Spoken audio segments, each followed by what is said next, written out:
दोस्तों, मेरा नाम गुंजा है। मेरी उम्र 25 साल और फिगर की बात क्या करूं, एकदम आकर्षक जिस्म। लेकिन फिर भी मैं उतनी सजने संवरने पर ध्यान नहीं देती।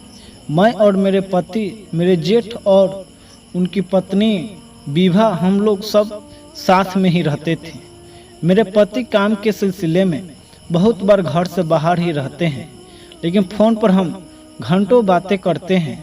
दिन का समय तो मैं अपने जेठानी और उनके बच्चों के साथ बिता लेती हूँ, और रात को जल्दी नींद नहीं आती।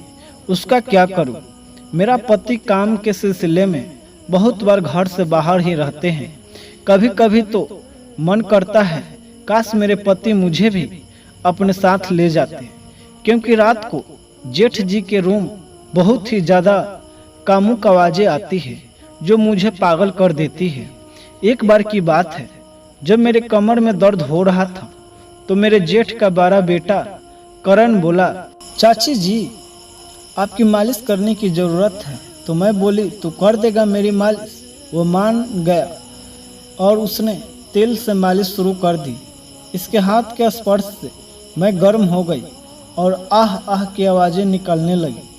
फिर मैं उनको बोली, थोड़ा नीचे मालिश कर, थोड़ा नीचे बोलकर मेरे कमर से नीचे तक उसका हाथ पहुंची नहीं बोलकर मेरे कमर से नीचे तक उसका हाथ पहुंचा ही चुका था। और उस दिन शायद मैं उसे अपनी चूत भी दिखा देती, लेकिन मेरे जेठ की बीवी यानी करण की मम्मी आ गई और मुझे खुद को रोकना पड़ा। एक दिन अचानक मेरे जेठ की पत्नी को मायके जाना पड़ा, क्योंकि उसके माँ की तबीयत ठीक नहीं थी। उन्होंने मुझे कहा, मैं तेरे जेठ को फ़ोन पर बता दूंगी सब कुछ, तू बस घर का ख्याल रखना और उनको खाना खिला देना। रात में कहकर वह बस निकल गए। रात को मेरे जेठ जब घर पर आए तो मैं कुछ काम कर रही थी। उन्होंने मुझे नोटिस नहीं किया और सीधे बाथरूम में नहाने चले गए। कुछ देर बाद जेठ जी ने आवाज़ लगाई, विभा जरा तौलिया ले के आ। तब मैं समझ गई कि जेठ जी को शायद पता ही नहीं चला कि उसकी पत्नी विभा मायके गई है। तो मैं खुद फटाफट उनका तौलिया लेकर पहुंच गई, और मैंने जैसे ही दरवाज़ा खटखटाया, जेठानी ने अचानक मुझे अपनी बीवी समझकर हाथ अंदर खींचा और मुझे पीछे से पकड़ लिए और मेरे बूस दबाने लगे। ऊपर शॉवर से पानी गिर रहा था। मैं उनका हाथ छुड़ाने की कोशिश करने लगी, पर उन्होंने कस के अपनी ओर खींचा तो मैं शॉवर के पानी से पूरी गीली हो गई। मुझे बहुत शर्म भी आ रही थी। उन्होंने मेरे साड़ी और पेटीकोट के ऊपर करके अंदर उंगली डाल दी। मैं आह उन्होंने जैसे ही मेरी आवाज़ सुनी, तुरंत मुझे अपनी तरफ घुमाया और मेरा चेहरा देखा। मैं भागकर बाहर आ गई। बाहर आते ही मेरा दिल जोर जोर से धड़कने लगा। मैंने तुरंत अपने कपड़े चेंज किए और मेज पर खाना रखकर अपने कमरे में चली गई। जेठ जी ने नहाकर बाहर आए और डाइनिंग टेबल के पास विभा चिल्लाने लगे। मुझे बहुत शर्म आ रही थी, फिर भी मैं उनके पास गई और मैंने झुकी हुई नज़रों से बोला, दीदी अपने मायके गई हुई है, आप बैठिए, मैं खाना लगा देती हूँ। मेरे जेठ जी बोले, ओह अच्छा, उसने फ़ोन किया था, लेकिन मैं काम की बिजी था इसलिए कॉल नहीं उठाया। जेठ जी कुर्सी में बैठ गए और मैंने खाना लगा दिया। मेरी नज़र उठ ही रही थी उनके सामने, तभी जेठ जी ने पूछा, तुमने खाना खाया? मैं बोली, आप खा लीजिए, मैं बाद में खा लूँगी। जेठ जी ने मेरा हाथ पकड़ लिया और बोले, सॉरी गुंजा, मैंने तुम्हें विभा समझ लिया था। मैंने कहा, कोई बात नहीं जेठ जी, मैं समझ चुकी हूँ कि वो सब बस गलती से हुआ हो। तो वो बोले, अगर तुमने मुझे माफ़ कर दिया है तो साथ में बैठकर खाना खाओ। मैंने कहा, ठीक है। फिर हम दोनों ने साथ में बैठकर खाना खाया और बहुत सारी इधर उधर की बातें भी की। फिर मैं बर्तनों को समेटने लगी तो जेठ जी बोले, रहने दो, सुबह कर लेना यह सब, अभी जाके सो जाओ। मैं बोली, सुबह भी तो मुझे ही करना है, तो अभी क्यों नहीं? बोलकर मैंने काम करना चालू कर दिया। तो जेठ जी भी मेरे साथ बर्तन करने लगे। मैं बोली, आप रहने दो, मैं कर लूँगी। कैसे रहने दूँ? तुम इतना काम करती हो, मैं तुम्हारा हेल्प भी ना करूँ? वे बोले। फिर वे मेरे साथ बर्तन उठाकर किचन तक ले गए। तो मैं बोली, आप यहाँ रख दो। मैं बर्तन धोने लगी तो वह भी साथ में लग गई। मैंने कहा, आप रहने दीजिए ना। वो मेरे बात को सुन ही नहीं रहे थे। बोले, इसी बहाने तुमने थोड़ी बात भी हो जाएगी। फिर सारा काम खत्म करके हम लोगों ने कुछ देर बाद की और फिर मैं बोली, अब चले सोने, रात ज़्यादा हो रही है। मेरा मन तो नहीं कर रहा था जाने का, मेरा भी दिल कर रहा था कि आज जेठ जी के साथ ही सो जाऊं, पर यह बात मैं कैसे बोलती। तो मैं अनमनी से अपने कमरे की ओर जाने लगी। उन्होंने मुझे गुड नाइट कहा। सुबह जेठ जी उठे भी नहीं थे और मैं सारा काम खत्म करके नाश्ता बनाने लगी। तब तक जेठ जी बाहर आए और बोले, अरे इतनी जल्दी ये सब करने की क्या ज़रूरत थी। मैंने बोला, आपको ऑफिस के लिए लेट ना हो जाए, इसलिए जेठ जी ने कहा, आज ऑफिस नहीं है। मैं तुम्हें रात में ही बताने वाला था कि तुम्हें तो बस नींद आ रही थी। मैं बोली, कोई बात नहीं, आप नहा लीजिए, फिर नाश्ता लगाती हूँ। जेठ जी ने नहा कर आए और फिर हम दोनों ने साथ नाश्ता किया। फिर जेठ जी ने कहा, तुम बहुत दिन से बाहर नहीं गई हो और भाई भी नहीं है जो तुम्हें कहीं घुमाने ले जाएगा। हम कहीं घूमने चले, अगर तुम्हें मेरे साथ बाहर घूमने में दिक्कत नहीं है तो। अच्छा, मुझे तो दिक्कत नहीं, पर अगर दीदी को पता चला तो। मैंने मुस्कुराकर कहा। जेठ जी बोली, तुम क्यों टेंशन लेती हो, क्या मेरा इतना भी हक नहीं है तुम पे। इसके बाद जेठ जी ने मुझे बाहर घुमाने ले गए और पिक्चर भी दिखाई और फिर होटल में खाना भी खिलाया, फिर शॉपिंग भी कराई। शाम हो गई। जेठ जी ने रात के खाने के लिए इधर से ही बहुत कुछ ले लिया। फिर रात को हम दोनों ने साथ में खाना खाया।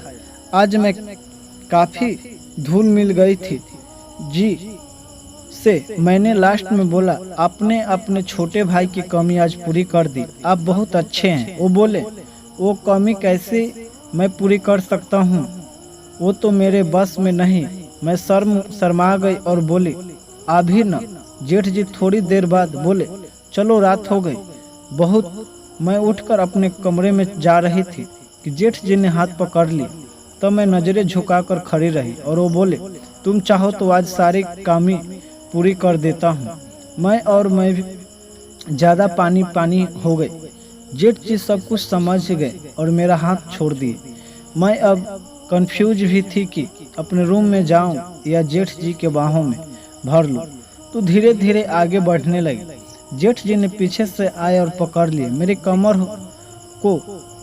हाय, कोई तो रोक लो। मेरी गर्दन पर बालों को हटाते हुए जेठ जी ने एक किस किया।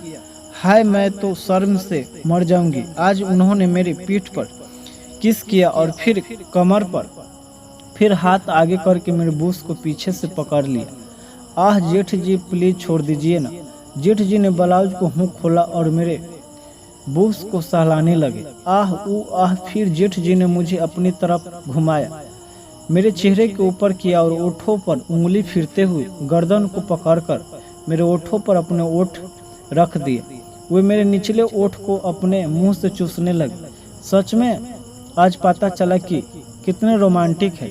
जेठ जी करीब 15 मिनट किसिंग के बाद वो मेरे गर्दन से अपने ओठों के ले जाते हुए मेरे दूध को चूसने लगे। जेठ जी दोनों हाथों से मेरे दोनों कंधों को पकड़कर मेरे दूध को चूस रहे थे और मैं तो जैसे अंदर से टूटती जा रही थी। मेरे अंदर से गीली हो गई। आह आह उफ आह, मेरे अंदर आग से लग रही थी।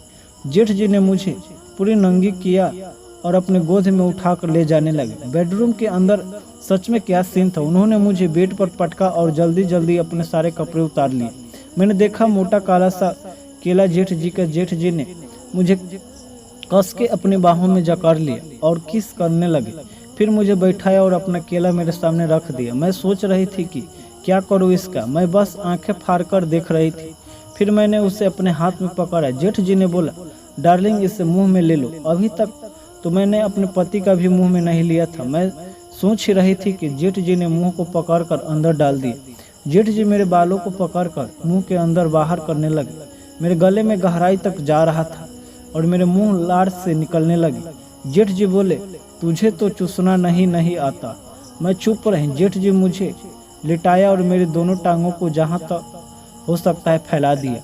हाय, आगे का सीन सोचकर ही सिहरन होने लगी मेरे पूरे शरीर में। मैंने उत्तेजना से बेड को कस के पकड़ लिया। अब मुझसे रहा नहीं जा रहा था। जेठ जी ने मेरे चाटने जा रहे थे और मैं मछली की तरह छटपटा रही थी। उन्होंने मुझे पर जरा भी दया नहीं आ रही थी, और वैसे भी दूसरे की बीवी पर कौन दया करता है। मुझसे रहा नहीं गया। मैंने कहा, जल्दी डाल। जेठ जी मुझसे अलग हो गए और अपने केले में अंदर फचक से डाल दिया। ओह माँ, और केला पूरे मेरे अंदर जहाँ तक घुस सकता है घुसा दिया।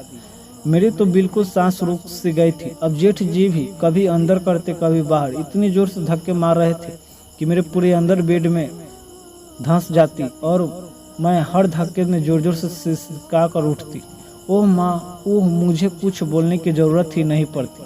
मेरे तो वैसे ही हालत ख़राब थी। मैंने सिर्फ बोला, थोड़ा तेज प्लीज। जेठ जी ने केले को बाहर निकाल लिया। मैं सोचने लगी कि रे बाबा, अब क्या हुआ, लेकिन कुछ और होने वाला था।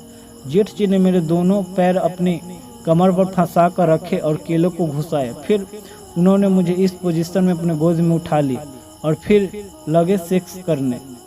मुझे ऊपर की ओर उछाल उछाल कर मेरे दोनों दूध हवा में उछलने लगे। मैं अपने दोनों हाथ उनके कंधों पर रखे हुए थे और उनका केला मेरे अंदर की दीवारों पर रगड़ खाते हुए अंदर बाहर हो रहा था।